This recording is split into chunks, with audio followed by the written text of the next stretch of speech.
आज आपण पाहणार आहोत डेटा ॲनालिटिक्स आणि रिपोर्टिंग इंटरव्ह्यूमधला एक असा आवडीचा एसक्यूएलचा प्रश्न जो ॲमेझॉन, फ्लिपकार्ट आणि TCSच्या प्रॅक्टिकल राउंड्समध्ये नेहमी विचारला जातो. आपला आजचा टास्क आहे classify orders into big ticket and small ticket. याचा सोपा अर्थ असा की आपल्या सेल्स डेटाबेसमधील ज्या ऑर्डर्स 50,000पेक्षा जास्त मोठे आहेत त्यांना बिग तिकीट आणि उर्वरित सर्व ऑर्डर्सना स्मॉल तिकीट असे लेबल लावायचे आहे. याचा सोपा अर्थ असा की आपल्या सेल्स डेटाबेसमधील ज्या ऑर्डर्स 50,000पेक्षा जास्त मोठ्या आहेत त्यांना बिग तिकीट आणि उर्वरित सर्व ऑर्डर्सना स्मॉल तिकीट असे लेबल लावायचे आहे. डेटाचे असे क्लासिफिकेशन म्हणजेच वर्गीकरण करण्यासाठी एसक्यूएलमध्ये आपण केस व्हेन हे सर्वात पॉवरफुल क्लॉज वापरतो. एक सोपे रिअल वर्ल्ड उदाहरण पाहूया. समजा तुम्ही एखाद्या थिएटरच्या एंट्रीवर उभे आहात आणि उंचीनुसार तिकीट ठरवत आहात.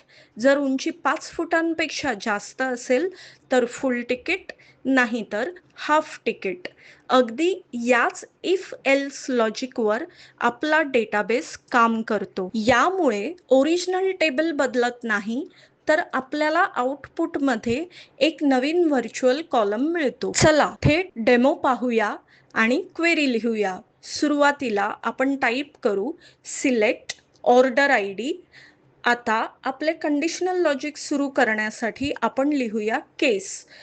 पुढे आपली पहिली अट म्हणजे कंडिशन येईल when total amount greater than 50,000 then single कोट्समध्ये बिग तिकीट आणि उरलेल्या सर्व डेटासाठी आपण डिफॉल्ट व्हॅल्यू देऊया एल्स सिंगल कोटमध्ये स्मॉल तिकीट.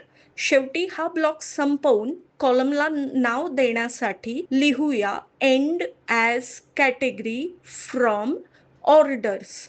बघा, क्वेरी एक्झिक्यूट करताच प्रत्येक ऑर्डर IDच्या समोर त्याची अचूक कॅटेगरी डिस्प्ले झाली आहे. इंटरव्ह्यूमध्ये केस व्हेन लिहिताना एक गोष्ट नेहमी लक्षात ठेवा जी तुमची सिनियरिटी लेव्हल दाखवेल, ती म्हणजे ऑर्डर ऑफ कंडिशन्स.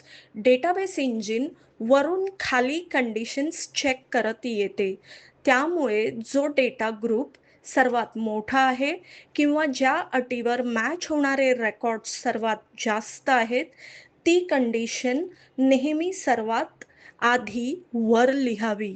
यामुळे डेटाबेसला खालच्या अटी म्हणजे कंडिशन्स चेक कराव्या लागत नाहीत.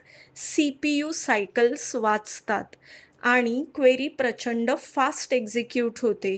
हा ऑप्टिमायझेशनचा मुद्दा सांगताच इंटरव्ह्यूवर लगेच इम्प्रेस होईल. आता तुमचा होमवर्क चॅलेंज.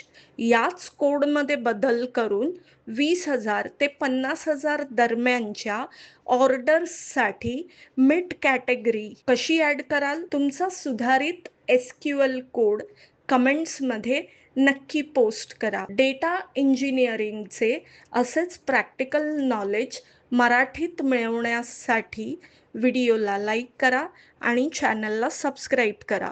Keep quarrying.